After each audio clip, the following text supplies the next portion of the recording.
Pa bomo kar začeli. Dober dan.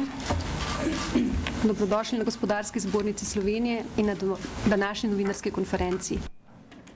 Malo več kot leto nazaj je, kar smo tu sedeli v podobni sestavi in opozarjali na dodatne milijonske obremenitve gospodarstva, predvsem energetsko intenzivnih podjetij.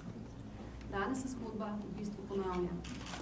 Vlada z novimi obremenitvami, ki jih napoveduje, samo dodatno ogroža obstoječa delovna mesta, ukrepov, ki bi pa spodbudili ustvarjanje novih delovnih mest, ni na vidiku. Danes želimo predstaviti, kaj te nove milijonske obremenitve, prispevke za OVE, za ure, CO2 dajatev, davek na sladkor in sladila, trošarine za energetsko intenzivna podjetja v papirni industriji, kaj to pomeni za gospodarstvo. In to bodo danes predstavili predstavniki podjetij, ki bodo predstavili svojo zgodbo, kaj to za njih pomeni.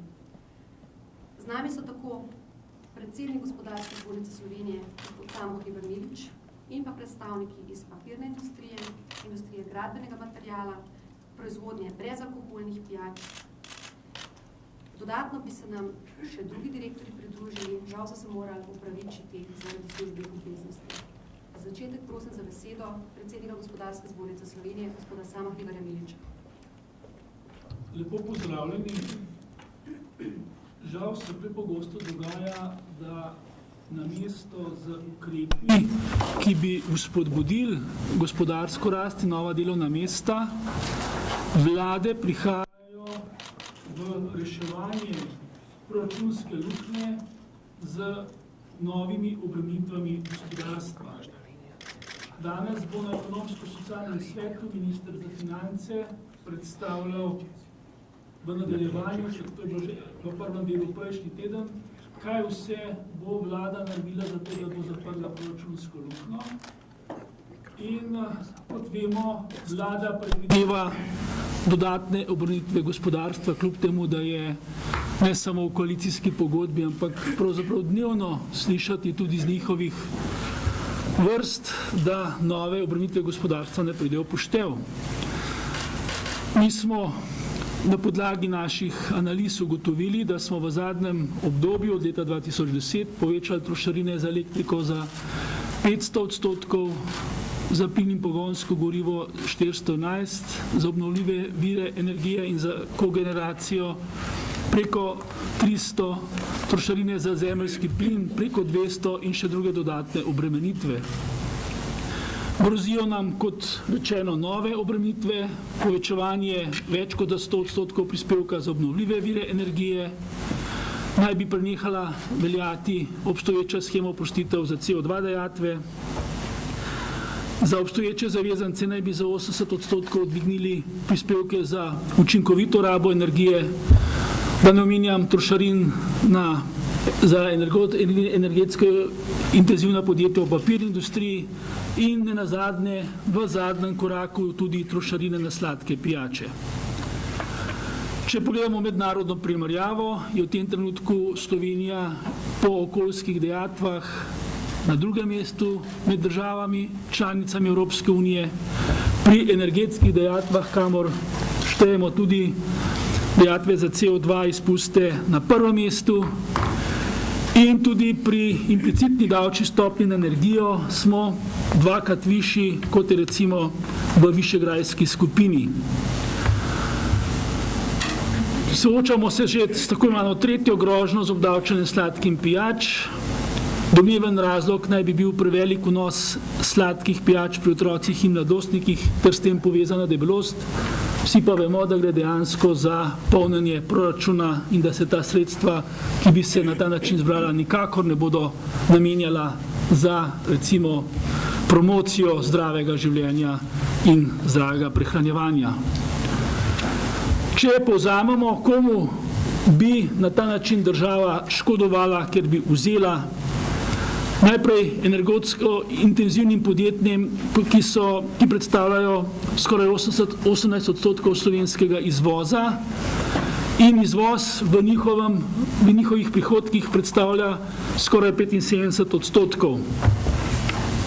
Nekatera so tudi v tuji lasti, vemo, kako negativna je stigma neupravičeno do tujih vlagateljev v Sloveniji in to seveda še dodatno zbuja kredibilnost in tudi verodostojnost Slovenije v očeh tujih vlagateljev. Predstavljajo preko 27.000 zaposlenih in naj povem, da so 4 panoge že v izgubi med vsemi temi panogami. Metalurgija, steklarne, cementarne in proizvajalci brezalkoholnih pijač. Papirnice so pa nekje na meji, oziroma če bi ne bilo enega podjetja, potem bi celotna papirniška branža tudi bila že v izgubi. Brez imena navajamo tukaj primer enega podjetja, kjer se bojo davki na energente v primerjavi z letom 2010 povečali za 5-krat. Pri industriji brezalkoholnih pijač, ki zaposluje sicer neposredno res samo 700 ljudi, pa se je v zadnjih letih že tako dogajalo precej neugodnih trendov in ob tem je treba opozoriti, da se bodo ogrozila oziroma da bodo močno ogrožena tudi podjetja, ki so v tej verigi, od dobaviteljev sadja, embalaže, surovin in tako naprej. Obremenitve energetsko intenzivnih dejavnosti zmanjšujejo konkurenčnost in odločilno vplivajo na razvojne investicije. Po naših ocenah je ogroženih zaradi vseh teh novih dajatev približno 5000 delovnih mest. To seveda ne pomeni, da bomo 5000 delovnih mest avtomatično izgubili. Prepričan sem, da bodo ta podjetja še naprej krvavi pot potila, kot pravimo, ampak vsekakor močno s tem ogrožamo 5000 delovnih mest. Prav tako je avtogol, kot pravimo na gospodarski zbornici, da s tem poglabljamo investicijski krč, saj kaj je slabšega, kot imeti pogoje za poslovanje, v katerih ni jasno, kakšni bodo davki, obremenitve in druge obveznosti v naslednjem obdobju. In seveda je to tudi zelo močan razlog za to, da odganjamo potencialne domače in predvsem tudi tuje investitorje. Zdaj, mislimo oziroma trdimo, da vlada zavaja svojo retoriko, ker pravi, da gre pri trošarinah na sladke pijače za zdravje slovenskega prebivalstva. Mi pravimo, da gre predvsem za polnjenje proračuna. In vsi ti argumenti, ki jih tukaj navajamo, mislim, da ne stojijo. Primerjave, ki so bile pripravljene, kažejo, da bodo ti inovativni izdelki, kot pravimo po meri potrošnika, celo najbolj obdavčeni in dvomimo, da je ta trošarina kot neka palica, priložnost za inovativnost tega sektorja, kot to trdi resorni minister. Ko gre za energetsko intenzivna podjetja, je seveda naše vprašanje, ali vlada s tem sporoča, da te industrije, ki kot rečeno predstavlja 17% slovenskega izvoza, ne potrebujemo več, Oziroma zakaj se, tako kot v Nemčiji, ki ima posebno shemo za obnovljive vire energije, tudi pri nas vlada ne bori za podobnimi ukrepi. In zakaj dodatno kaznujejo podjetja, ki so v zadnjem obdobju najbolj ozelenila svoje poslovanje. Na tej tabeli, vi imate to tudi malo bliže v teh prosojnicah, ki ste jih dobili sprintane, vidimo, da se je prav sektor industrije v zadnjih 18 letih najbolj lotil zmanjševanja obremenjevanja okolja, po drugi strani pa je bil seveda, kar smo že na začetku videli, najbolj obremenjen z novimi dajatvami. Tako je recimo delež izpustov v sektorjih raba goriv v industriji, gradbeništvu in industrijskih procesov se zmanjšal iz 28 v izhodiščnem letu na 14%, medtem kot vidimo tukaj promet recimo neprestano narašča kot obremenjevalec okolja. Zavajajoča je tudi vladna retorika pri rebalansu proračuna, da se bo borila proti sivi ekonomiji, čeprav tudi z novimi dajatvami predvsem polnijo proračun, ne pa da bi se bojevali proti sivi ekonomiji. Zakaj recimo ne uvedejo davčnih blagajn, inšpektorje, ki bi jih s tem razbremenili, pa preusmerijo dejansko k nelojalnim šušmarjem? Zakaj povečujejo recimo birokracijo za podjetja s paragonskimi bloki, namesto da bi zmanjšali birokracijo sodobnimi IT rešitvami? In zakaj hkrati, ko uvedemo recimo davčne blagajne, ali ne znižamo davčnih stopov, kot recimo na Hrvaškem, in preusmerimo utajene davke od davčnih goljufov k poštenim plačnikom? Pri obdavčitvi študentskega dela prav tako mislimo, da ne gre za razbremenjevanje, ampak da gre za krpanje javnih blagajn, saj hkrati s tem ne prihaja do znižanja obremenitev izrednega delovnega razmerja. Zato naj še enkrat poudarimo, mi smo v zadnjem obdobju od leta 2008 v gospodarstvu izgubili 90 000 delovnih mest, v javnih sektorju pa smo, tu imamo dva podatka, po IPES-u za 4 000, po podatkih SURS-a pa celo za 12 000 povečali število zaposlenih. Razmerje med zaposlenimi v javnem in zasebnem sektorju se je poslabšalo iz 2,7 na 1 v 2008 na 2,4:1 v letošnjem letu. In Slovenija je na visokem 4. mestu po hitrosti naraščanja javne porabe v bruto domačem proizvodu glede na leto 2008. Letos bo res da gospodarska rast 2%, vendar verjetno ni potrebno ponovno ponavljati, da je ta gospodarska rast brez rasti delovnih mest in da je naš bruto domači proizvod še vedno bistveno nižji, kot je bil leta 2008, da imamo obseg tujih investicij še enkrat nižji, kot je v državah Srednje Evrope in je 4. najnižji v Evropski uniji. Vlada pa s tem obremenjuje tudi številna podjetja v tuji lasti in še dodatno daje signal, da je Slovenija relativno zaprto in nekonkurenčno področje za tuje vlaganja. Vlada je netransparentna, ker je že pred 5 meseci obljubila, da bo pripravila analizo in na podlagi te analize tudi izvaja določeno strategijo in ukrepe, kako obremenjevati gospodarstvo in predvsem industrijo. Se pravi, te analize nimamo že 5 mesecev, vmes pa smo dobili te ukrepe, s katerimi bomo dodatno obremenili gospodarstvo in kot rečeno, vlada zamuja z shemo za obnovljive vire energijo, tudi povezano z dajatvami zaradi izpustov CO2 in je tudi pri tem zamudila vse roke, ki si jih je sama zadala. Zato mi zahtevamo od vlade, to bo tudi današnje sporočilo na ekonomsko-socialnem svetu, da vlada transparentno in predvsem bolj odgovorno pripravlja posege v gospodarstvu in predvsem, da na to odgovori z pravo reformo javnega sektorja. Konkretno pa mora pripraviti, tako kot se tudi sama zavezala, shemo za obnovljive vire energije, za kogeneracijo ter dajatve CO2, ki ne bodo dodatno obremenjevala podjetij z dajatvami, ampak jih bodo razbremenila. Prav tako nasprotujemo dodatnim obremenitvam za učinkovito rabo energije v sektorju energetsko intenzivnih podjetij. Vlada naj pripravi sistemske ukrepe za izboljšanje javnega zdravja, ne pa da za neučinkovitim obdavčenjem počinkov skrbi za zdravje zgolj krpa proračunsko luknjo.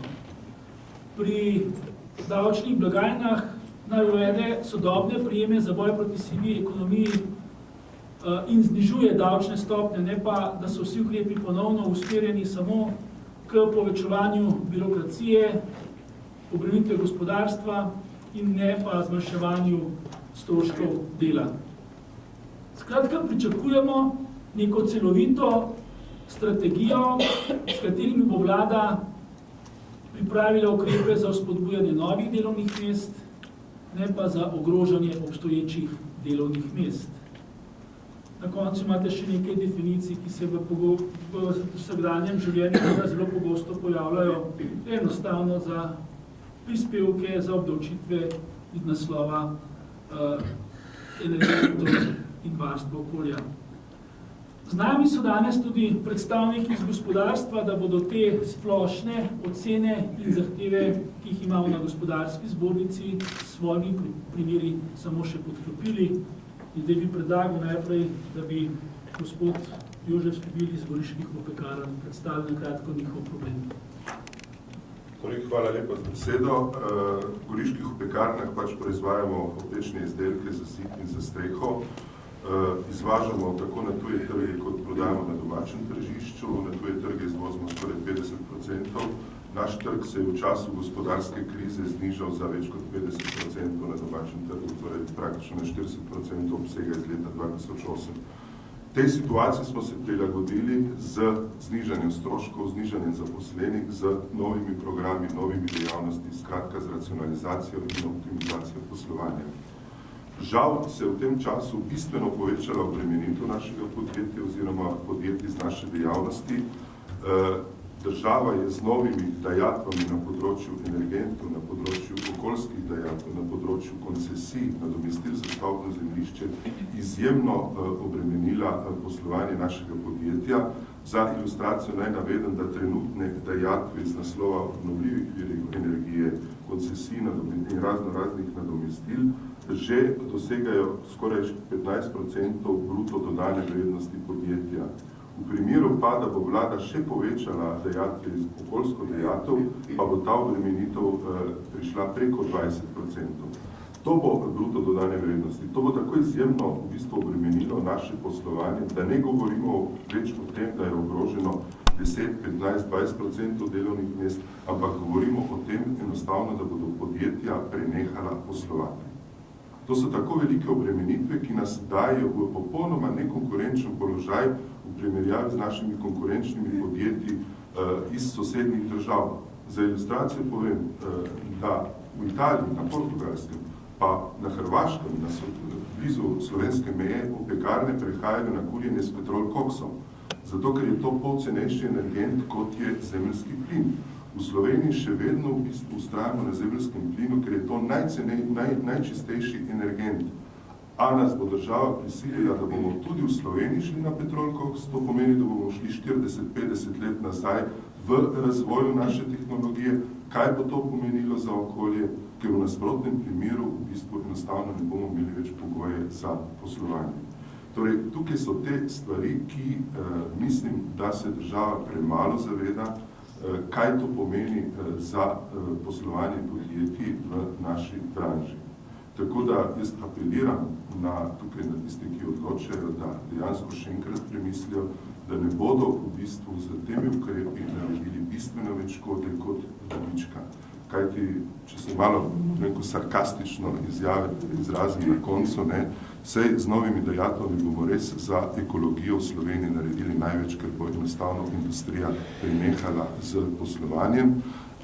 Poleg tega ljudje ne bodo imeli niti za bencin, da bi se vozili z avtomobili. Hvala lepa. Hvala lepa. Z nami je iz industrije gradbenega materiala tudi dr. Tomaž Vuk, član uprave Salonit Anhovo. Ja, hvala za besedo. Jaz bom se mogoče osredotočil najbolj na to predvideno dodatno dajatev na emisije CO2.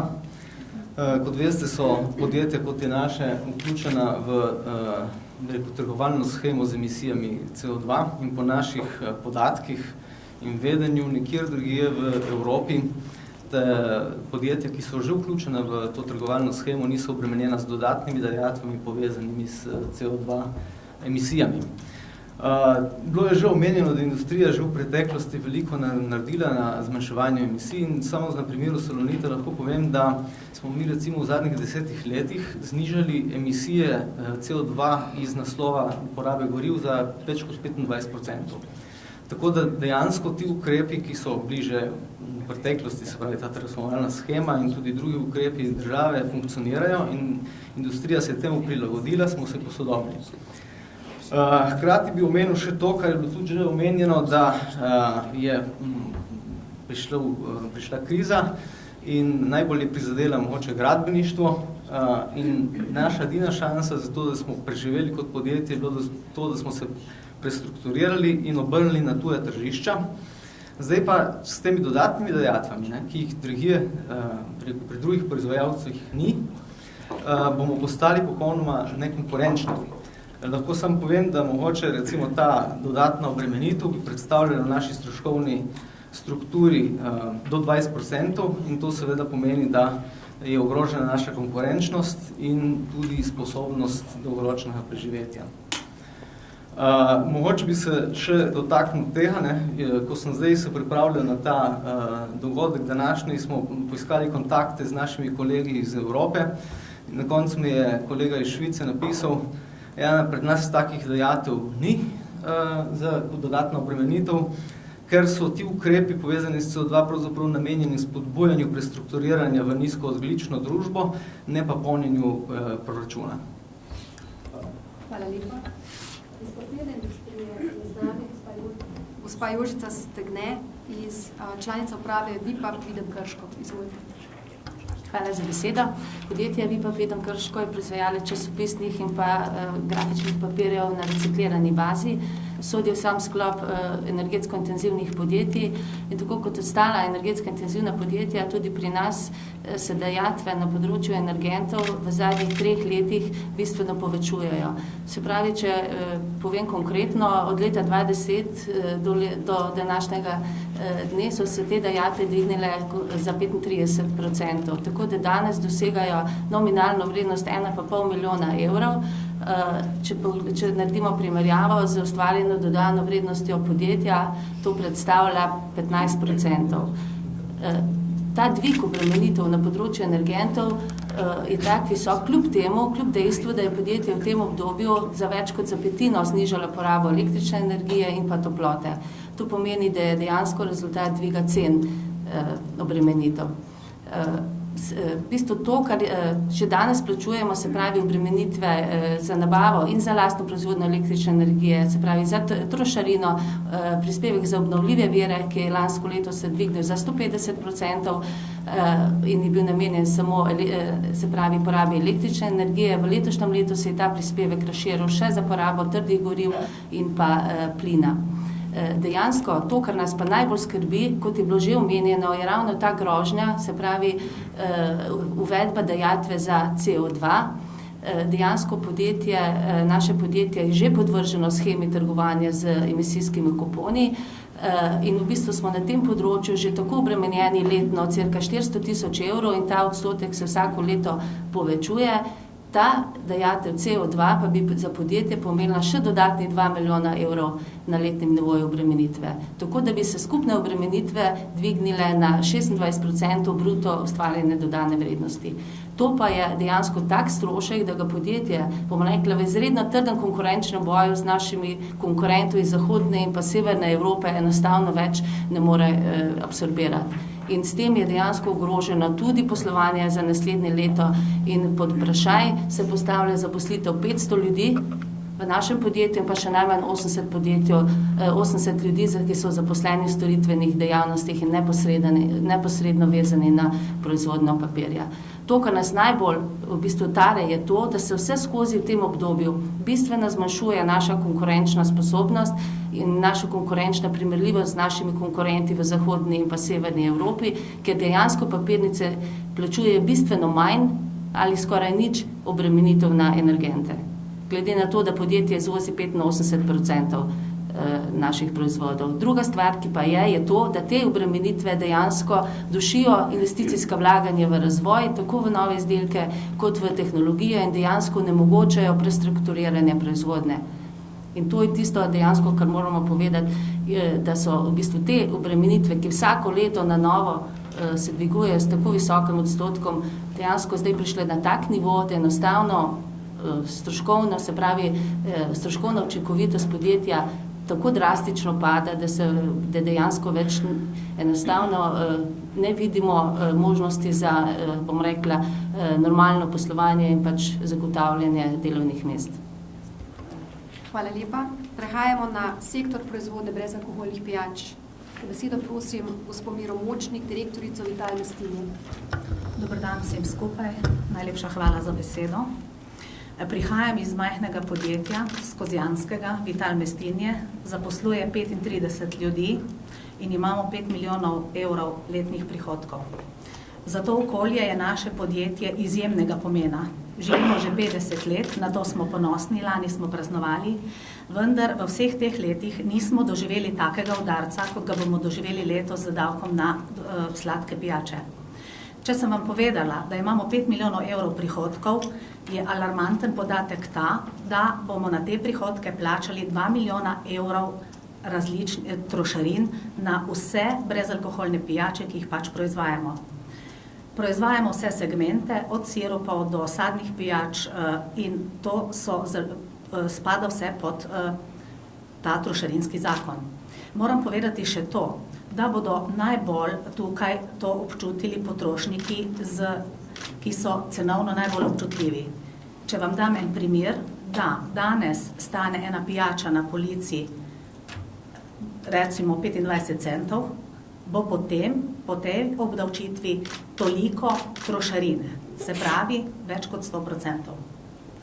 To je za nas absolutno poguba, mi tega denarja nimamo kje vzeti, mi smo stroškovno se že popolnoma očistili in za to okolje je lahko to resnično socialna bomba. Tukaj so vezani tudi naši dobavitelji, konkretno na dvorišču imamo dobavitelja Plastenk, ki nas oskrbuje več kot 50% in tudi njegov obstoj je absolutno vprašljiv. Tako da predlagamo vsem, ki so v to vpleteni, da od tega odstopijo, ker vsi dobro vemo, da gre tukaj za polnjenje proračuna in ne za ta namen, ki ga nam ga predstavljajo. Hvala lepa. Hvala lepa. Sedaj gospod Luka Jejčič, direktor Fructal. Hvala za besedo. Torej, uvedba trošarina oziroma davka na sladke pijače pomeni za Fructal resne ekonomske posledice. Izračunali smo namreč, da bo tega davka kar 2 milijona evrov. Lahko si predstavljate, kaj pomeni, glede na to, da je Fructal lani imel 1,6 milijona evrov dobička. Torej, Fructal bo zaradi tega davka posloval z izgubo. Dejstvo je, da imamo stabilnega lastnika, da naš lastnik ogromno investira v Fructal. Pogovarjam se pa o tem, da bomo del proizvodnje ali celo kompletno proizvodnjo morali preseliti. Rad bi povedal tudi to, da je davek diskriminatoren. Dejstvo je namreč, da industrija pijač porabi približno četrtino vsega sladkorja. Problem je tudi to, da davek dejansko ne bo zaščitil potrošnika, ker te razlike v ceni oziroma tega davka ne bomo mogli prenesti v maloprodajne cene oziroma ne bomo mogli teh cen povečati, da bi to dejansko vplivalo oziroma zaščitilo potrošnika. Torej, lahko povem, da ta davek pomeni konkretno izgubo v poslovanju, posledice bodo drastične, Fructal zaposluje 270 ljudi in na lokalni ravni bo to tudi hudi udarci. Hvala lepa. In gospod Marko Kret, direktor Dani. Lep pozdrav z moje strani. Jaz bi začel z besedami, ki smo jih poslušali še nedavno, se pravi spodbujali bomo rast gospodarstva, ustvarjali pogoje za ustvarjanje novih delovnih mest, ne bomo dodatno obdavčevali gospodarstvo, vse to so besede zdajšnje vlade. Dodal bi pa še en stavek, ki smo ga vsi prebrali lansko leto v časopisu gospoda ministra Židana, da uvedba davka na sladke pijače je škodljiva za prehrambeno industrijo in ne rešuje problema, zdravstvenega problema pri mladostnikih. Vse to očitno so vsi ti vladni predstavniki hitro pozabili, ko so prišli zopet na oblast in delajo spet po tisti stari metodologiji vzemi tam, kot je, in vlade dalje. Zdaj Dana sama, kako bo trpela ta davek. Dana je 62 let staro podjetje. V zadnjih 10 letih smo vložili v podjetje 15 milijonov evrov. To je za majhno podjetje 100 zaposlenih ogromno. Stroškovno smo se preoblikovali podobno kot vsi ostali moji kolegi, da smo sploh preživeli do današnjega dne. Vendar vsem nam in našim lastnikom signali zdajšnjih ukrepov vlade se postavljajo vprašaj, a sploh še smiselno vlagati v podjetje. Ali pustiti to panogo pa preseliti denar nekam drugam. Potem druga stvar, ki bi poudaril. V letošnjem letu smo po dolgih letih zmanjševanja zaposlenih povečali število. Se pravi, povečali smo za 40 delavce, kar smo zelo ponosni. Kako ne zdaj vsem tem sodelavcem povem jutri, da bomo mogli pustiti 10-20%, ker enostavno Dana tega davka ne bo prenesla. Zaključil bi pa z eno tako anomalijo. Na sestanku na Ministrstvu za kmetijstvo z gospodom Židanom smo prišli do problema, sploh nam govori o škodljivosti sladkih pijač. Vino, vsi veste, kaj je vino. Vino je v Sloveniji tretirano kot hrana. Ni pod vplivom nobenih trošarin dodatnih na alkohol. Grozdje tudi poznate vsi. Se pravi, grozdni sok, ki se dela z tega grozdja, sladkan z sladkorjem, je škodljiv za naše mladostnike. Vino, v katerem so letos, ker je bila slaba leta, dodali tudi 40 do 50 gramov sladkorja, je pa hrana. Se pravi, signal je, pijte vino, boste imeli problema z alkoholizmom, ampak vsaj debeli ne boste. Hvala lepa. Hvala lepa. Z našimi predstavitvami smo zaključili, da dajem besedo predstavljenim medijem. So še kakšno vprašanje? Marko? Mesto vprašal Marko Štor, Televizija Slovenija. Če morda zastopim njih, da pač te energenti, da težko bom rekel, spreminjajo zadeve, pa me vseeno zanima, davka ne vemo še kakšen bo na sladke pijače. Niti meje niso določene, ampak bi se lahko vendar industrija manj prilagodila, v končni fazi vidimo, da vem, deci gostega soka, 10 gramov sladkorja noter, skoraj neko pravilo. A je možno, da bi se recimo, ne vem, če bi obstajala neka meja, ne vem, da pamet rečem, 5 gramov sladkorja, da bi šla lahko industrija dejansko malo nižji.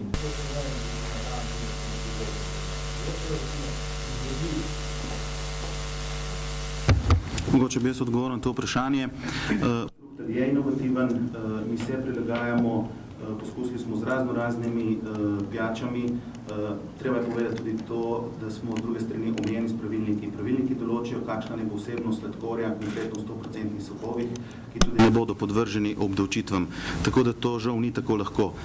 Povedati pa treba še eno zadevo. Vedno povezujemo, oziroma zadnje čase se povezuje debelost s potrošnjo sladkih pijač. Na drugi strani pa imamo dejstvo, in to je potrošnja sladkih pijač v zadnjih 5 letih padla za 30%. V letošnjem letu ocenjujemo, da bo padec potrošnje pijač 14%. Se pravi, z Ministrstva za zdravje dobimo inpute, da se je povečala v zadnjih letih debelost, na drugi strani prav proizvodnja pijač in potrošnja pijač pada in to drastično. Kot sem rekel, 30% v zadnjih 5 letih, letos ocenjujemo še dodatnih 14%. In kot sem že prej povedal, industrija pijač porabi samo četrtino vsega sladkorja. Tako da teh stvari tako povezovati ne moremo in zato pravim, da je davek skrajno diskriminatoren.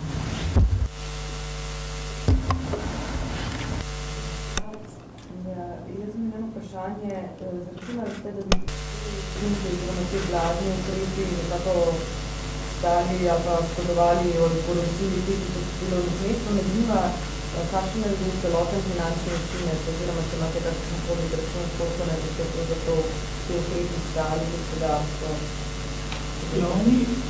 Oni bi radi s tem približno 80 milijonov neposredno zapolnili, sicer pa vemo, da je celotna luknja v tem trenutku 600 milijonov.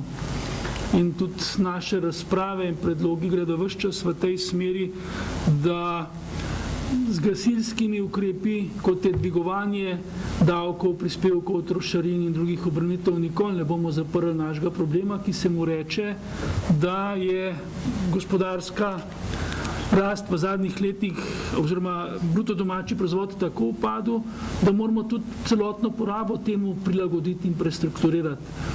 In zato ne gre torej za gasilske ukrepe, ampak pričakujemo reforme, pričakujemo ukrepe, ki bodo poenostavili, racionalizirali celotno poslovanje in ga naredili tudi bolj učinkovitega. Mi smo se tudi danes, smo se pogovarjali o tej okrogli mizi oziroma o novinarski konferenci, srečali z vprašanjem, koliko nekih dovoljenj, postopkov in tako naprej je potrebno, da nekaj v Sloveniji delaš. Se pravi, potrebujemo ukrepe, ki bodo zmanjšali potrebo po novih davčnih zajemih, ne pa da bomo rekli po vsej po računovodski logiki, ko nam zmanjka, ja bomo potem tistim, ki imajo mogoče še kakšen dobiček, dodelili dodatne davke in prispevke. Mogoče z naše vprašanje, za katere dejatve dejansko mislite, da se bojo v bistvu udejali? Nekatere so hipotetično, kako jaz razumem, se bodo sprostile za CO2, ne bi se sprostilo, prenehali, ne veste pa še, ali je vlada ki komunicirala, katere zadeve bo res uvedla, recimo tudi za plin, da imate navedeno. Ne, vlada to predvideva.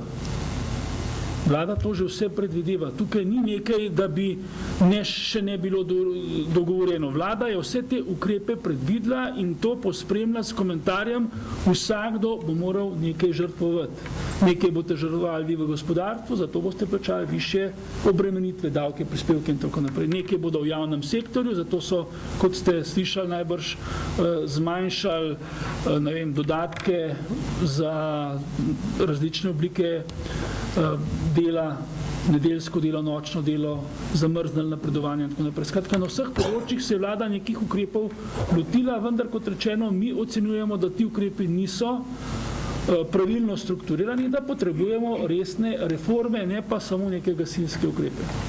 Potem bi pa vprašala konkretno za ta učinkovito rabo energije. 80% dvig za obstoječo zavezance. Pri komu se bo konkretno poznalo? Pri vseh teh podjetjih, ki so energetsko intenzivna na področju metalurgije, na področju kovinskih materialov, v jeklarstvu, tudi v kemični industriji, industrija gradbenega materiala, se pravi pri vseh teh velikih porabnikih energije. To so pa v glavnem vsa velika industrijska podjetja v Sloveniji, ki največ izvozijo. Ali lahko iz tega naslova pričakujemo, da bomo potrošniki dražje plačevali našo energijo, ne vem, konkretno, plin, elektriko, ali lahko iz tega naslova pričakujemo podražitev in kakšno podražitev lahko pričakujemo? To prav gotovo bo na koncu občutil tudi potrošnik, vendar mi v zadnjih letih ugotavljamo, da so se cene energentov in predvsem davčni zajem najbolj povečali pri tistih, ki so že največ vložili v, kot smo rekli, ozelenitev svojega delovanja. Se pravi, da ta obremenitev v preteklih letih ni bila enakomerna.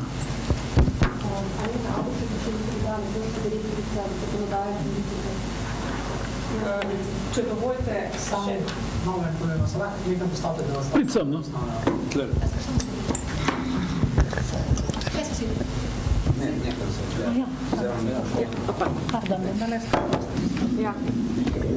Če dovolite zelo konkretni odgovori. Prispevek na OVE, če imate pred sabo sliko, gre za to, da država ni uveljavila sheme državnih pomoči, s katerimi bi zmanjšali obremenitve energetsko intenzivne industrije za tako zvane prispevke za fotovoltaiko. Kako najbolje razumete, spravi za spodbude, za prispevke, s katerimi se financirajo naložbe v to področje, ki so bile izrazito predimenzionirane glede na plane, ki so presegle plane na področju tega dela obnovljivih virov energije do leta 2020. In iz tega naslova je nekaj energetskih podjetij ekstremno obremenjenih. Razpršitev tega bremena pa je vezana na to, da se uveljavi državna shema, ki je država ni pripravila. Nasprotno s tem bo z novimi obremenitvami na plin te obremenitve še povečala. Skratka, država na tem segmentu ni opravila svoje domače naloge. CO2 dajatve. Država si je zadala 30 milijonov novih prihodkov iz naslova zmanjšanja oprostitev za ETS zavezance, pa vendarle pozablja na to, da ni pripravila sheme državnih pomoči, ki se izteče do konec tega leta in bodo ta podjetja obremenjena ne za 30, ampak za 100 milijonov s posebnim pristopom za termoelektrarne. Konkretna podjetja pa bi bila obremenjena tudi do 2 milijona novih davkov. Prispevki za ure ni načelo, ampak naj bi bilo, nimamo zdaj točne informacije, včeraj uredba sprejeta na vladi. Konkretno novih obremenitev za 41 milijonov, 2 milijona potrebujejo za funkcioniranje ekosklada, 4 milijone spodbujanje za električne avtomobile in tako naprej. Nas zato nihče ni vprašal. Toliko o tem. Pa še nekaj, zelo pomemben podatek, vse te sheme, nove energetske obremenitve se fokusirajo na 76 družb. Zato je to breme tako veliko. In če država vztraja na temu zaradi makroekonomskih in ne vem kakšnih drugih učinkov, naj najde vzvode, da ta bremena razprši. In če sem že pri makroekonomskih učinkih, glavni očitek vladi pri vseh teh ukrepih je ta, da ne zna svinčnikom na papirju sešteti obremenitev, ki se fokusirajo na eno in isto podjetje, ki jih nalaga Ministrstvo za finance, Ministrstvo za okolje, Ministrstvo za infrastrukturo, Ministrstvo za zdravje. Če bi te učinke imeli, bi verjetno razmislili, a bi šli s takšnimi predlogi v eter. Hvala. Hvala lepa. Še kakšno vprašanje? Še ni vprašanj. Se vam vsem najlepše zahvaljujem. Današnji govorci, hvala lepa. Tudi